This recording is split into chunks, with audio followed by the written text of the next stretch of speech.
On passe au Mali où la pénurie de gasoil provoque de longues files d'attente devant les stations-service, notamment à Bamako. Cette crise d'approvisionnement, liée notamment à l'embargo imposé par le groupe de soutien à l'islam et aux musulmans, entraîne aussi de fortes coupures d'électricité et d'eau dans la capitale malienne. Une situation qui alimente la colère d'une partie de la population en plein mois de Ramadan.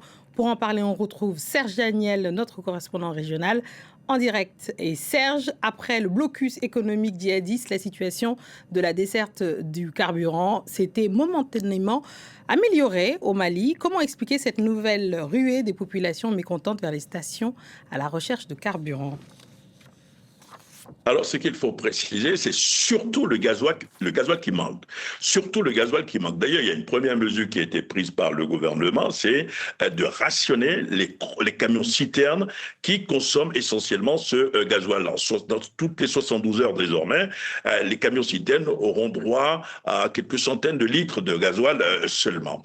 Ensuite, il faut dire que il y a une rumeur aujourd'hui s'est amplifiée à Bamako qui disait qu'il n'y avait plus du tout une seule goutte d'essence, ce qui fait qu'il y a eu de véritables grappes humaines qui se sont lancées vers les stations-service pour pouvoir avoir le liquide rare. Cette situation a été également constatée dans une localité qui s'appelle Koulikoro, c'est une soixantaine de kilomètres de Bamako, où vous avez de très longues files de personnes qui voulaient faire des réserves de carburant. Évidemment, les populations ne sont pas contentes, vous l'avez dit tout à l'heure, bientôt, c'est la fête du Ramadan et la fête de la fin du Ramadan et les populations se demandent si elles pourront vraiment fêter.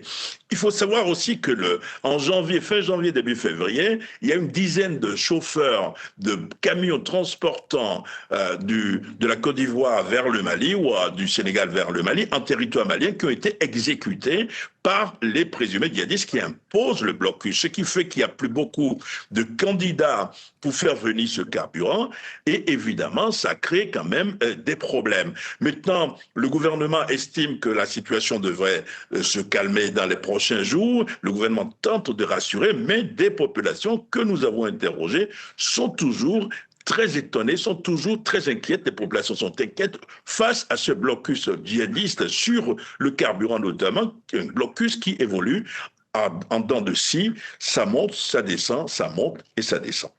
Merci Serge Daniel pour ce décryptage. Merci beaucoup.